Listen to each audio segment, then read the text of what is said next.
यांना विनंती करतो की आपण त्यांचे स्वागत करावं.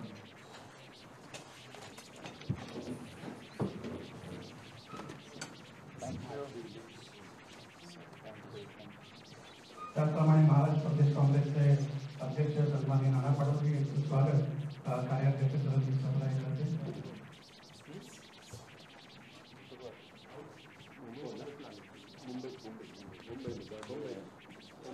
त्याचप्रमाणे महाराष्ट्र राज्याचे माजी मुख्यमंत्री आणि सध्याचे सर्वाधिक बांधकाममंत्री अशोकराव चव्हाण यांचं स्वागत त्या ठिकाणी करण्यात येत आहे. आपले काँग्रेसचे अध्यक्ष मैं अभी गुजारिश करता हूँ हिंदुस्तान के माजी प्रधानमंत्री कांग्रेस पार्टी के नेता राज्यसभा के सांसद सम्मान्य पी चिदंबरम को कि वो पत्रकारों से संवाद करें.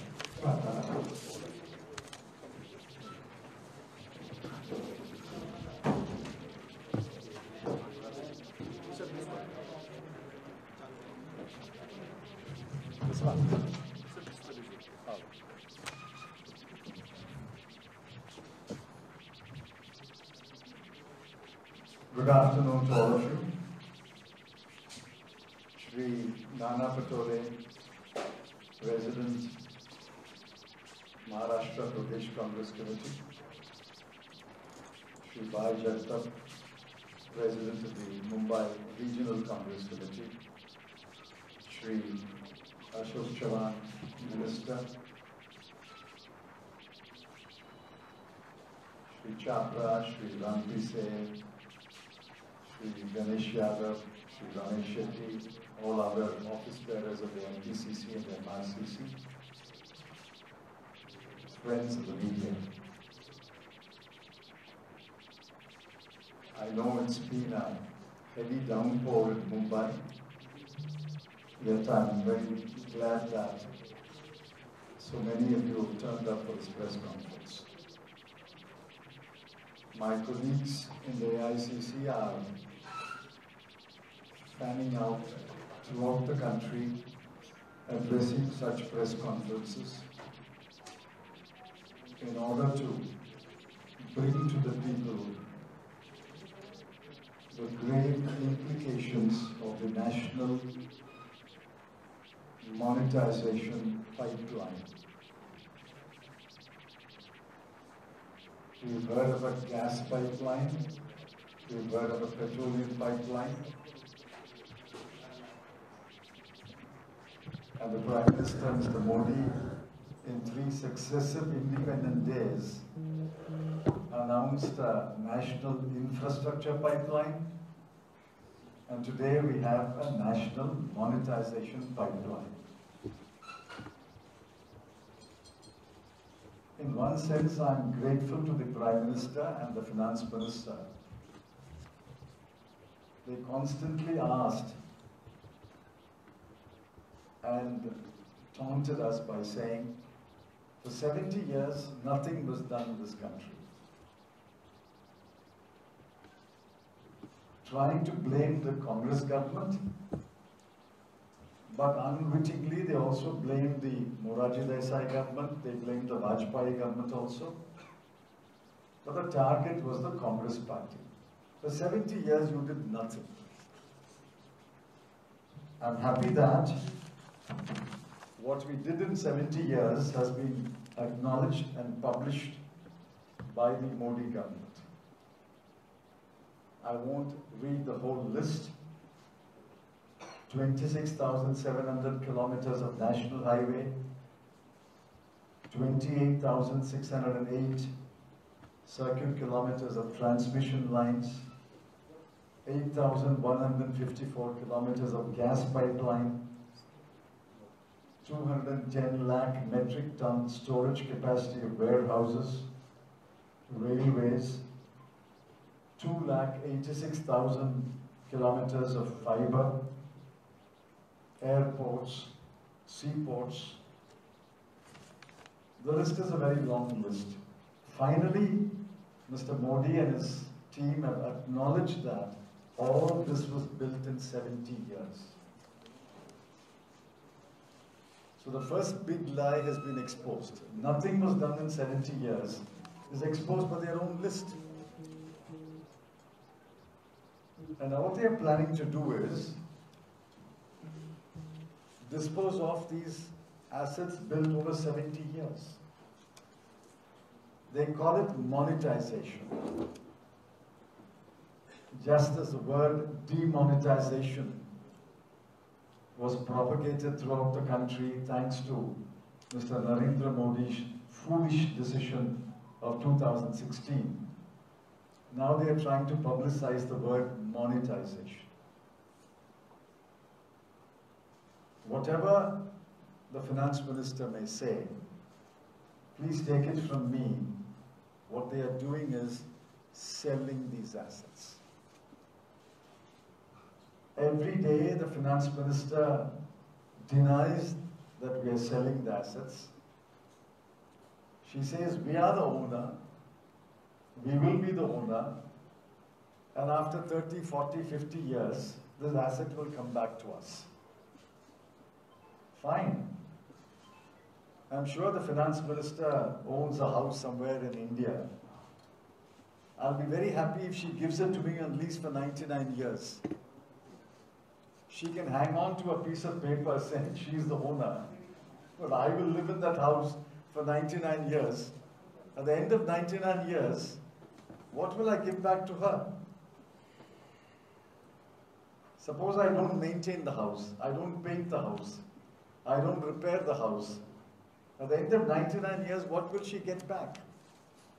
That is what's going to happen to these assets.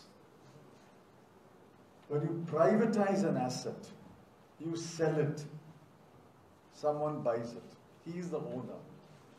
So he is responsible for maintaining it, for repairing it, for upgrading it, and for renewing it. But if he is not the owner, and if he has to return it after 50 or 60 years, what is his interest in maintaining that asset? There is a word in economics, asset stripping. Asset stripping. That is what's going to happen here. Even if assets are not stripped, it will not be maintained, it will not be repaired, it will not be upgraded, it will not be improved. At the end of 40, 50, 60 years, what the government will get back is a fully depreciated asset. A fully depreciated asset. There will be no value to it. But the finance minister and the prime minister know that they will not be around after 50, 60 years to answer the question, which is why they are doing this. Is this government going to be here after 50, 60 years to answer, what did you get back?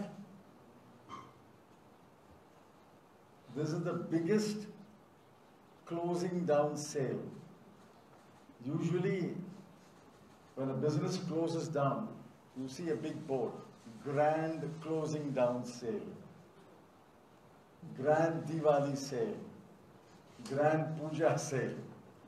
This is the grand sale of the BJP government in its second term, because I'm pretty certain there will not be a third term for this government.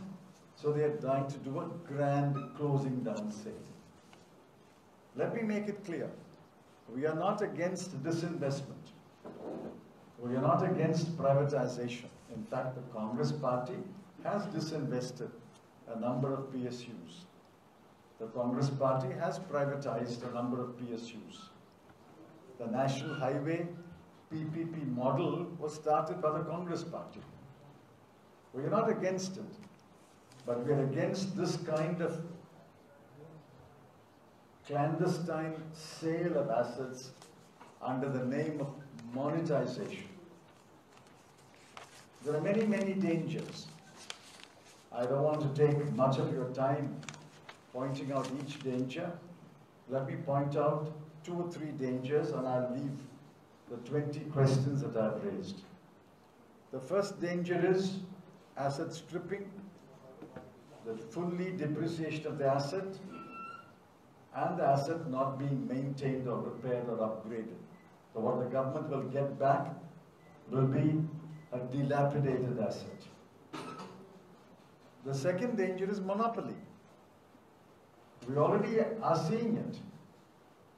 Who's getting the ports? Who's getting the airports? When you now monetize more ports, more airports, telecom towers, transmission line, who is going to get it? I leave it to you. Who will get it? We know who will go, who is going to get it. Monopolies are being built in this country.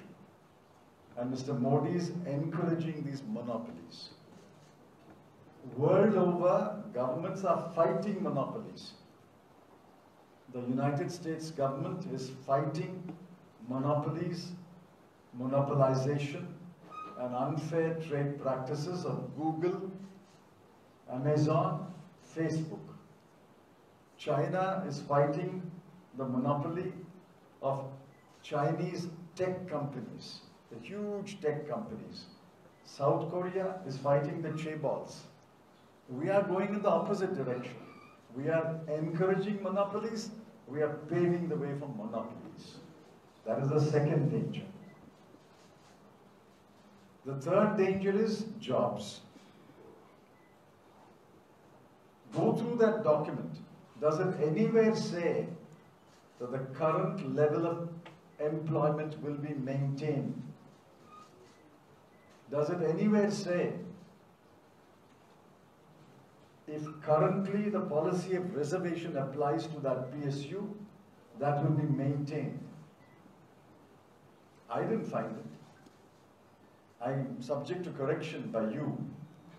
Nowhere does the document say that the level of employment will be maintained and reservation, if it applies currently, will be maintained. The fourth danger is prices. When all these assets go into one or two hands, the inevitable consequence is prices will rise. This is elementary economics. We are supposed to have a competitive market in cement. But we found that cement manufacturers got together and fixed prices of cement. The market may appear to be competitive, but really it is cartelization. When all these assets are owned by one or two or three people, there will be cartelization. There will be price fixation. Prices will rise. All that has been built in 70 years, they are trying to palm it off to a few hand-picked business houses in the next 12 to 24 months. The people must be aware of this danger, and the people must raise their voice against this danger. There are a number of questions. The most important question is nobody was consulted on this policy. They did not float a consultation paper. They did not invite the trade unions for a discussion. They did not invite political parties for a discussion. This was not announced in Parliament. There is no debate in Parliament. And take it from me, there will never be a debate in Parliament. They will not allow a debate in Parliament. Just as they did not allow a debate in Parliament on the farm laws, on Pegasus, they will not allow a debate in Parliament. Some excuse or other, they will shut out a debate in Parliament. The government doesn't answer questions. The Prime Minister never addresses a press conference. He loves you so much that he doesn't want to meet you. For 7 years, he has not met you. He must be the only chief executive in the whole world who has never met the press in 7 years, and he will not meet you for the remaining 3 years either. The finance minister doesn't answer questions. She makes unilateral statements. I have raised 20 questions.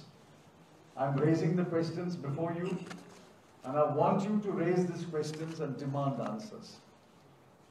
These questions are vital questions. There are no objectives, there are no criteria. What is the value of the asset that will come back to you after 40, 50 years? I suggested that the depreciation must go into a depreciation reserve account. And the money should be used only to maintain and upgrade and improve the asset. Otherwise, there will be asset stripping.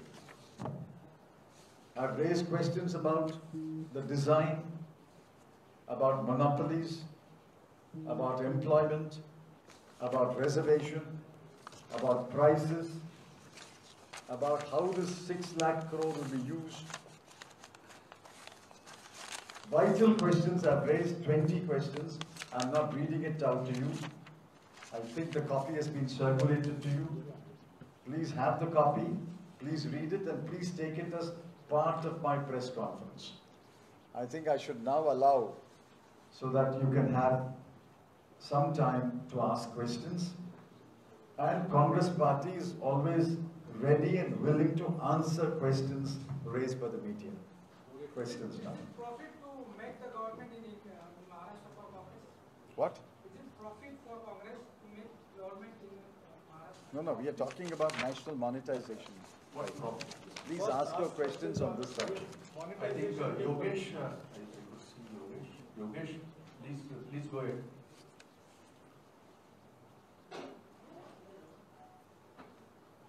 Who's asking the question? Vinaya.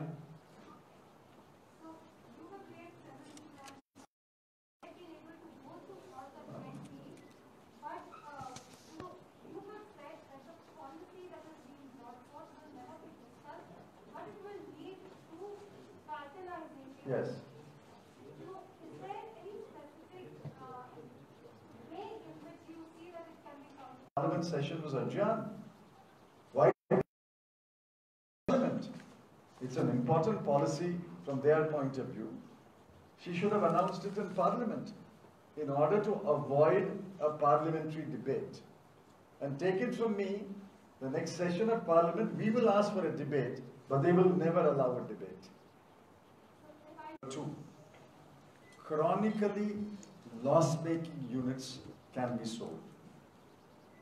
And number 3, if the PSU has a minuscule market share and there are enough private players who dominate the market, this minuscule market share owning PSU can be sold.